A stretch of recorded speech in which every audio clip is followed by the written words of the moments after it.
로마서 1장 7절에 있는 말씀입니다. 한 절 말씀만 함께 합독해서 읽도록 하겠습니다. 로마에서 하나님의 사랑을 받고 성도로 부르심을 받은 모든 자에게 하나님 우리 아버지와 주 예수 그리스도로부터 은혜와 평강이 있기를 원하노라. 한 번 더 읽겠습니다. 시작.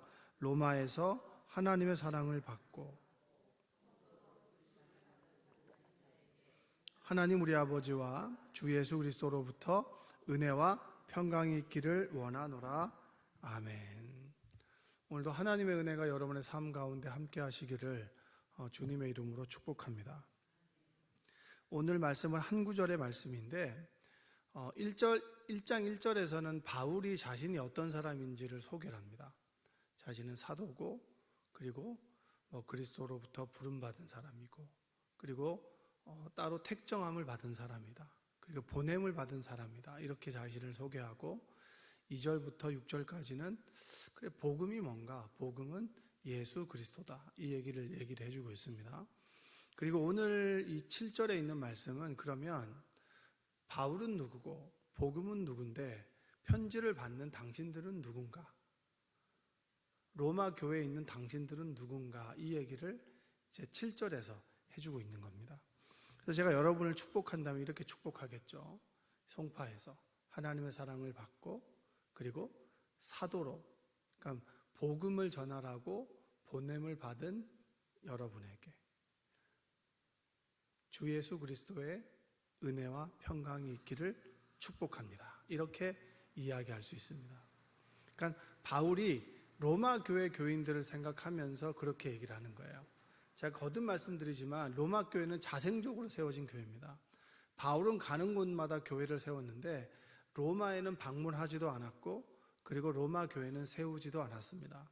오순절이 됐을 때 유대인들이 이제 유대교회 사람들이 예루살렘을 방문했고 그리고 오순절에 성령의 은혜를 경험하게 됩니다. 그리고 흩어지게 되면서 그들로부터 제 교회가 생겨나게 됐다고 얘기를 하죠. 그럼 로마 교회는 건물이 있는 교회가 아니었습니다. 가정에서 예배드리는 사람들이 이제 가가호호 모여서 가정교회라고 얘기를 할 수 있겠죠. 여러분 가정 예배 드리시죠?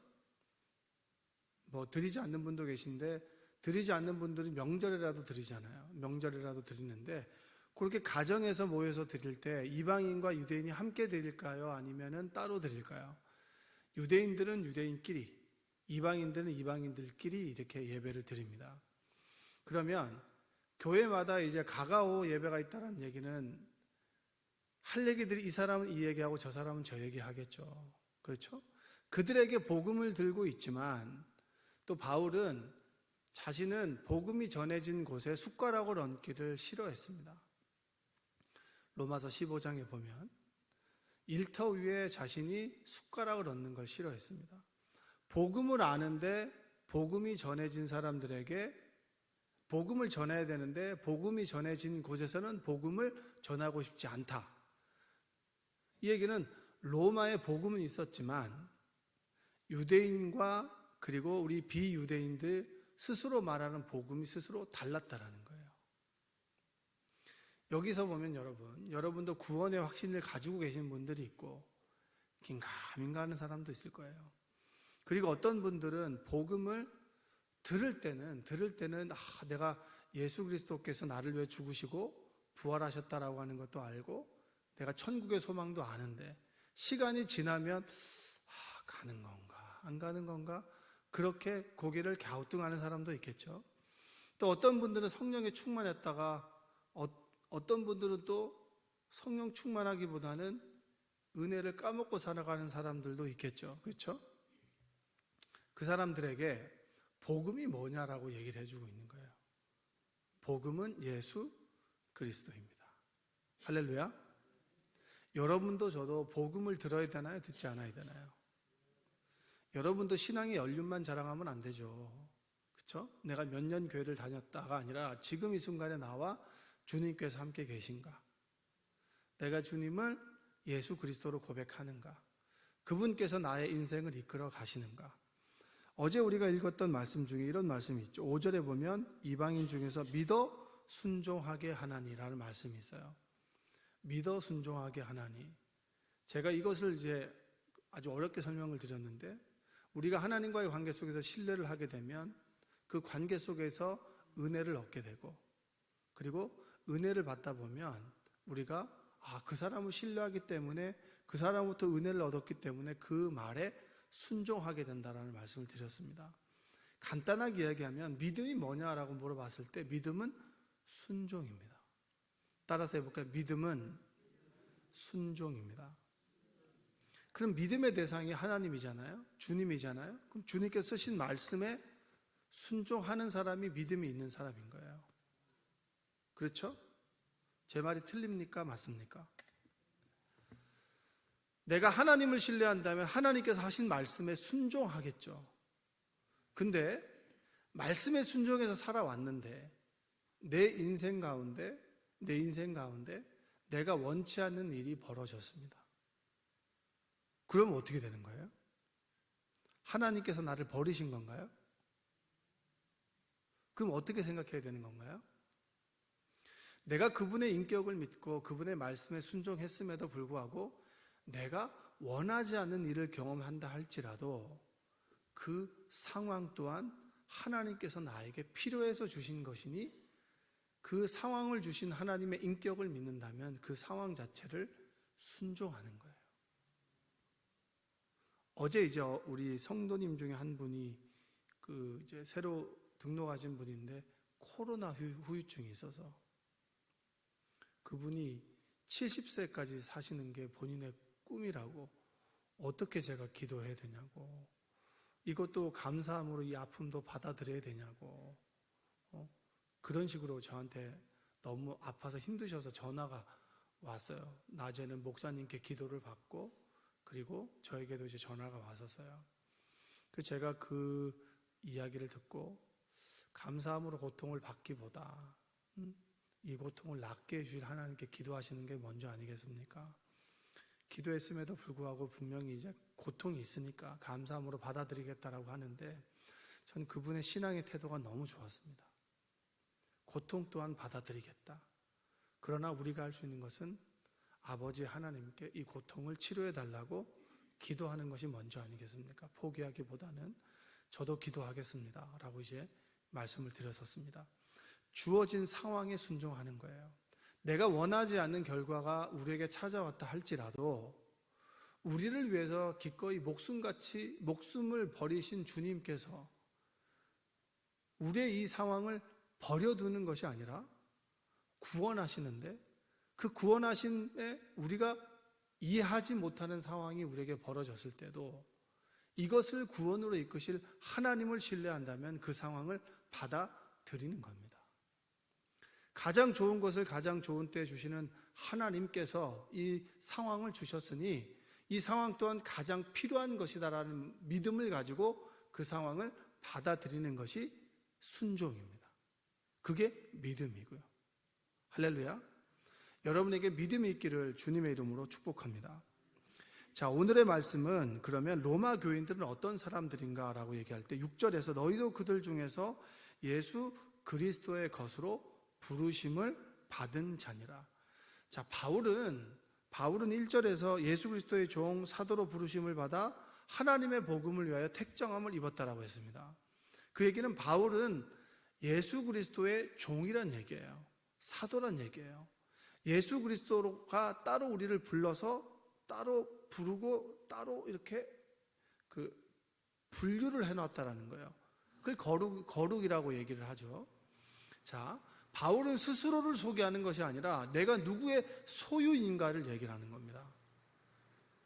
그리스도인이라고 하는 그 표현은 안디옥 교회에서 처음 불렸습니다. 이 사람들이 똑같이 생겼고 똑같은 것을 먹는데 행동하는 것이 다른 거예요. 이 사람들은 뭐지? 다른 사람들은 조금만 손해보면 가만히 있질 않는데 이 사람은 손해봐도 그래, 하나님의 선하신 뜻과 계획이 있겠지라고 손해를 받아들이고 묵묵히 자신의 일을 한다는 거예요. 그리고 예수를 믿는다라고 박해를 받아도 예수를 믿더라는 거예요. 그럼 이 사람들이 뭐지? 라고 했을 때 안디옥에서 이 사람들을 그리스도인이라고 합니다. 그리스도인이라고 하는 것은 이 사람들은 그리스도께 속한 사람들이라는 뜻이에요. 여러분들이 그리스도인이라고 하는 불리는 그 순간에 우리의 소유는 뭡니까? 예수 그리스도라는 거예요. 믿으십니까? 내 인생이 나의 것이 아니라 하나님의 것이고 주님의 것이고 성령 하나님의 것이라고 하는 것을 인정하는 그 순간에 나는 완벽주의가 될 필요가 없는 거예요. 내 스스로 완벽할 필요가 없는 거예요. 왜냐? 약할 때 강함 되시는 주님이 계시기 때문입니다. 완벽하고자 하는 사람들이 있어요. 완벽하지 않은데. 그럼 그 사람들을 보고 뭐라고 우리가 얘기해요? 참 애쓴다라고 얘기를 하는 거죠. 여러분도 애쓰는 사람들 있죠? 완벽하지도 않은데 완벽한처럼 완벽주의자로 살아가려고 하는 사람들 있잖아요.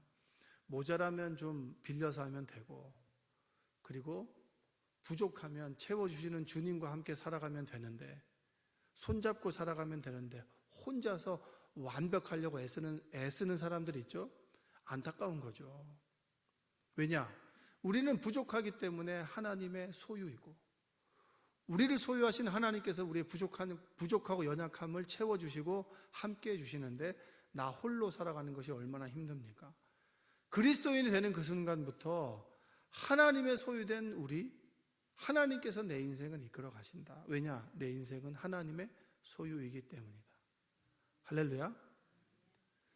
하나님 덕분에 행복한 여러분들 되시기를 주님의 이름으로 축복합니다. 예수 그리스도의 것으로 부르심을 받은 사람들이다. 그리고 오늘 본문에서 로마 교인들을 어떻게 표현하느냐? 자, 바울이 로마 교인들에게 당신은 이런 사람들입니다. 복음을 전하는 이런 사람들입니다. 라고 얘기를 하죠. 여기서는 어려서부터 모태신앙을 가지고 계신 분도 계실 거예요.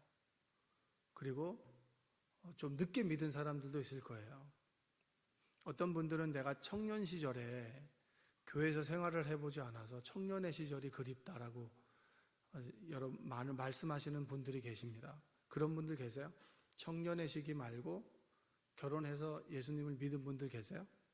그런 분들은 이 교회 학교나 청년부의 그 신앙생활을 되게 그리워하고 또 동경하잖아요. 그렇죠?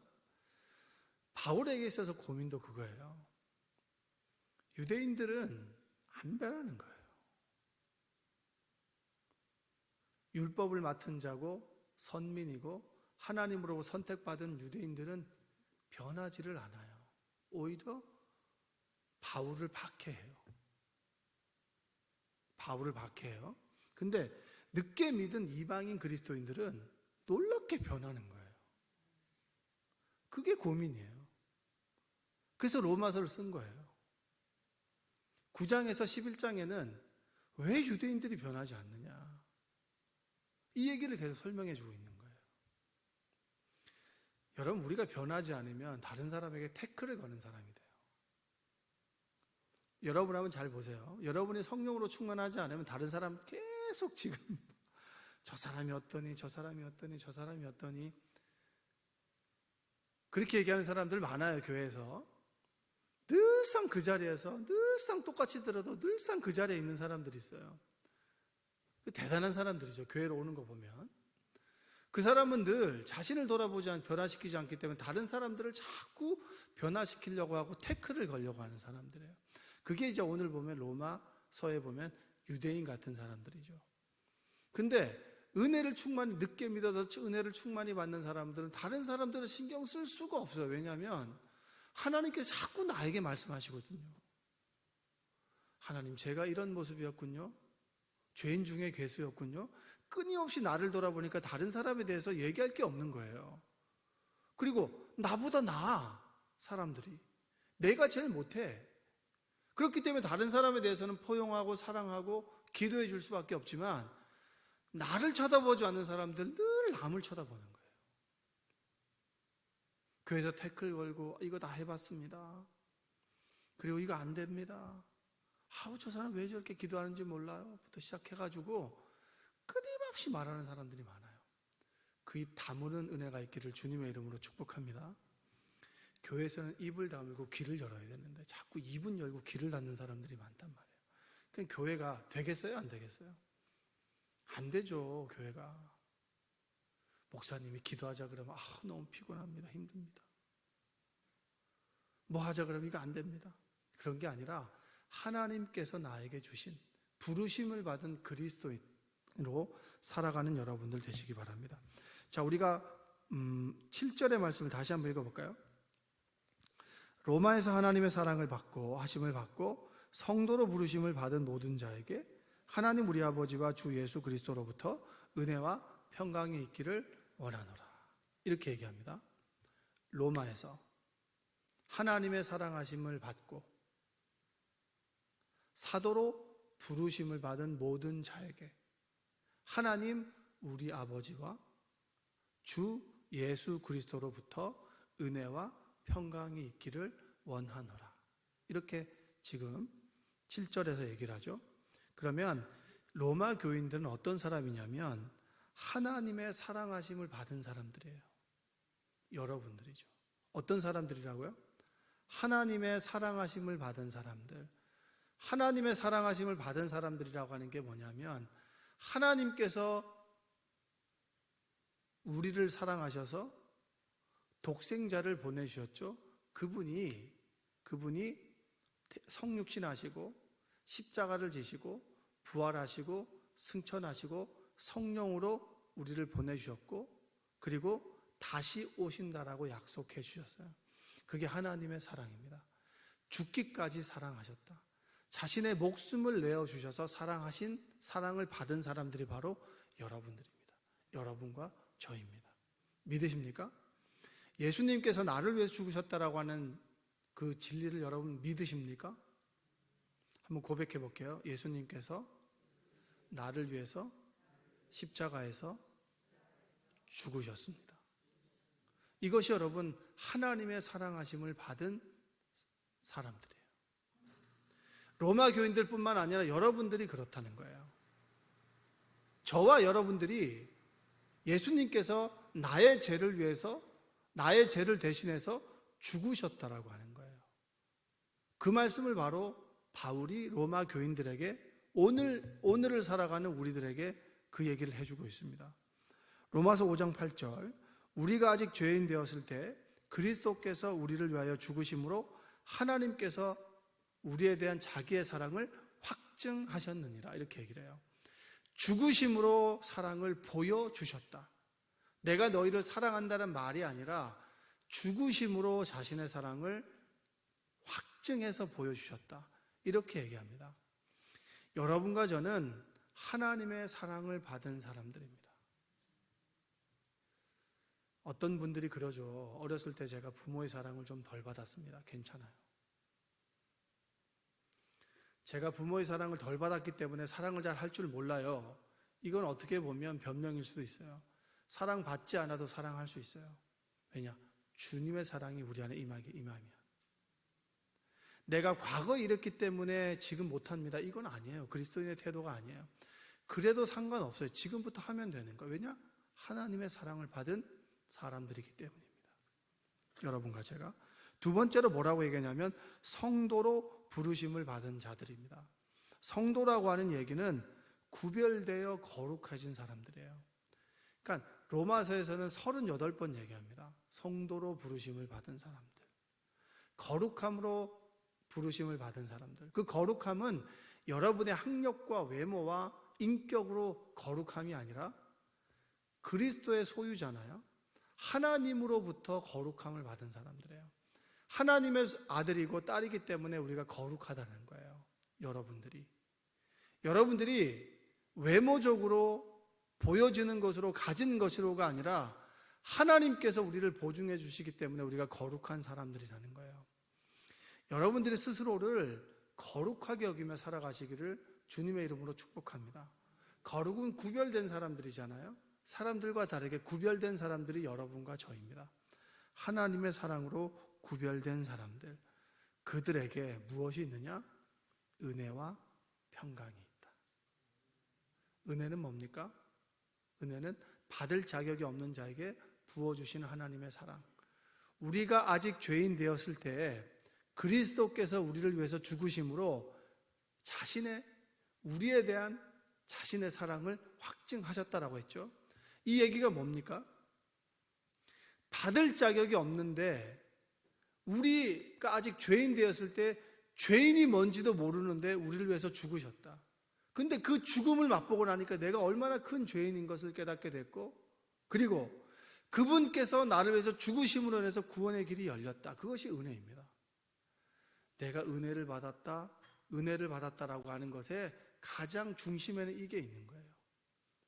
이것으로 인해서 내가 삶의 사업에 막힌 부분이 풀리고, 건강에 대한 문제가 풀리고, 관계에 대한 부분이 풀리고, 내 자녀를 위한 기도가 응답이 되고, 내가 간절히 원하던 것이 응답이 되면 은혜를 받았다라고 얘기하지만, 그 은혜의 중심에는 주님께서 나를 위해서 죽으셨다. 그런데 나는 받을 자격이 없다. 나는 죄인이다. 이것을 깨닫는 것이 바로 은혜입니다. 날마다 내가 얼마나 큰 죄인인지를 깨닫고 그 죄인이 하나님의 사랑으로 구원받았다라고 하는 것을 날마다 깨닫는 것이 은혜예요. 이게 사실은 복음입니다. 복음. 그러니까 로마서는 복음을 자꾸 얘기하는 거예요. 근데 여러분, 복음은 참 재미가 없어요. 예화가 아니거든요. 근데 여러분, 이게 우리를 살려주는 생명이에요. 주님께서 생명을 십자가에서 주셨죠. 그 생명을 우리가 받았잖아요. 생명 있는 자로 살아가는 거죠. 그것이 은혜입니다. 생명을 받은 자에게 나타나는 현상 중에 하나가 뭔지 아세요? 평강이에요. 평강. 우리가 5천만 명이라고 하면 불안장애나 장애를 겪어서 그 장애를 겪는다는 사람이 통계해 보면 900만 명이에요. 그럼 5명 중에 1명은 여러분 안정제를 먹고 있다는 얘기, 한 번씩 먹어봤다는 얘기예요. 잠을 못 자거나, 그리고 불안하거나 두렵거나 근심과 염려 때문에 한숨을 넘어서 약을 한 번씩 신경안정제를 먹어본 사람이 900만 명이란 얘기예요. 신문 기사를 보니까. 근데 여러분들은 그런 약을 드시는 분도 계실 거예요. 불면증 때문에. 우리가 하나님의 생명을 공급받고 난 다음에 얻게 되는 것이 평강입니다. 두려움과 근심, 이것은 내가 내 인생을 스스로 컨트롤하려고 했을 때 나타나는 현상이죠. 그러면 내가 주님의 것이라고 하면 주님께서 나의 인생을 이끌어 가시겠지. 지금 일어나는 이 상황이 내가 스스로 컨트롤할 수는 없지만 이 상황 또한 하나님께서 나에게 필요해서 주신 것이라면 내가 순종해서 받아들이는 것이 믿음이에요. 그러면 그 일이 어떤 일이든지 간에 하나님께서 주셨다면 그것을 받아들이는 용기를 가진 자에게 두려움과 근심보다는 기대가 있겠죠. 악을 선으로 바꾸시는 주님. 저는 그 믿음이 있습니다. 어떤 것이든지 간에 우리는 우연이 없다면 지금 일어나는 이 일 또한 누구에게는 도움이 될 것이다. 필요하기 때문에 하나님께서 보내주셨다. 제가 설교자로서 용기를 갖게 된 계기는 뭐냐면 이걸 깨닫게 된 다음부터예요. 설교를 딱 섰는데 제가 죽을 쓰잖아요. 그렇죠? 죽을 쓰는데도 한 사람은 은혜를 받더라고요. 그러면 내가 그 사람 때문에 부르심을 받았구나 라고 하는 것이 은혜가 있더라고요. 이 표정을 봐서는 몰라요. 표정을 봐서는 여러분들이 은혜를 받는지 안 받았는지는 몰라요. 왜냐하면 은혜를 받아도 인상을 쓰고 있는 분들이 있거든요. 그리고 은혜 받은 표정인데 딴 생각하는 사람이 있어요. 그러니까 여러분의 표정 갖고는 은혜를 받았다, 그리고 그걸 몰라요. 그러니까 표정 보고 일희일비하면 안 되겠더라고요. 제가 이제 설교를 하면서 하나님께 주신 그 지혜가 뭐냐면 들을 사람이 있기 때문에 내가 섰다. 나의 지식의 유무와 상관없이 아무리 재미없고 딱딱한 것이라도 그 한 단어가 그 사람에게는 필요하다라고 하는 확신이 있기 때문에 제가 여기 서는 거예요. 그리고 내가 자신 있게 선포하는 거죠. 듣거나 말거나. 가장 설교하기 쉬운 것이 이제 좀 웃긴 얘기지만 목사님들에게 설교하는 게 제일 쉽대요. 왜냐하면 목사님들은 어차피 안 듣거든요. 목사님들 대상으로 설교하는 게 제일 쉽다는 거예요. 그 얘기를 듣는 그 순간에 그렇구나. 쉽게 던지면 되는 거예요. 듣고 안 듣고는 청중들의 몫이지 제 몫은 아니잖아요. 하나님의 생명이 우리 안에 임하게 되면 우리 안에 평강이 임합니다. 샬롬. 하나님이 주시는 평강. 내일을 걱정하지 마세요. 제 아내가 암이란 진단을 받았을 때 주변의 사람들이 뭐라고 얘기했냐면 병원을 여러 군데를 가봐야 된다고 그렇게 얘기해요. 그러면 가장 평이 좋은 데가 아산병원이거든요. 아산병원이고 그 다음에 이제 메이저 병원들이 있잖아요. 근데 거기만 가지 말라는 거예요, 사람들이. 여기도 가보고 여기도 가보고 여기도 가보고 이게 맞는 말이에요. 그렇게 하셔야 되고. 왜냐하면 사람들마다 판독하는 게 다르기 때문에. 이 사람들은 자기 경험치가 다르기 때문에 이 사람이 이렇게 판단하고 저 사람 저렇게 판단해요. 근데 그 시간들을 지나보고 제가 하나님 주신 지혜 중에 하나는 뭐냐면 내가 동네 구멍가게를 가도 구멍가게 같은 병원을 가도 하나님께서는 가장 좋은 곳으로 인도해 주세요. 그게 뭐예요? 믿음이에요. 그 믿음을 가진 자에게 무엇이 임하겠죠? 평강이 임하는 거예요. 내가 어떤 선택을 해도 내 자녀가 어떤 선택을 해도 기도하는 자의 자녀는 망하지 않는다라고 한 것처럼 항상 선한 곳으로 인도해 주신다. 한 다리를 건너느냐 건너지 않느냐의 차이예요. 여러분, 내가 이것을 선택할 때 여러분들은 실패하지 않을 선택을 하시죠? 그냥 하세요. 비록 우리가 잘못된 판단을 한다 할지라도 하나님께서는 선한 곳으로 인도해 가십니다. 그게 믿음이고요. 그 믿음을 가진 자에게 주시는 것이 뭡니까? 평강이에요. 평강. 여러분, 오늘 하루 하나님의 은혜와 평강이 여러분에게 있기를 주님의 이름으로 축복합니다. 기도하겠습니다. 사랑과 은혜가 풍성하신 아버지 하나님 감사합니다. 주님께서 우리를 성도로 부르셨습니다. 거룩하게 따로 분류해 놓으셨고 그리고 우리를 인도해 가십니다. 내가 살아가는 상황과 여건이 내가 원하지 않고 힘든 상황이라 할지라도 하나님께서 우리를 자녀 삼아 주시고 우리의 인생을 컨트롤해 나가시는데 이 상황 동안 하나님께서 주신 것임을 믿고 선한 곳으로 인도해 간다라고 하는 믿음을 가지고 받아들일 때 우리 안에 진정한 평강의 은혜가 임할 줄로 믿습니다. 오늘 하루도 두려움과 염려와 근심이 아니라 평화로다 하나님의 평강이 임하는 하루가 될 수 있도록 주여 도와 주옵소서. 우리는 성도로 부르심을 받고 하나님의 사랑하심을 입은 귀한 주님의 자녀들입니다. 잊지 않고 살아가도록 우리를 인도하여 주옵소서. 예수님의 이름으로 기도합니다. 아멘.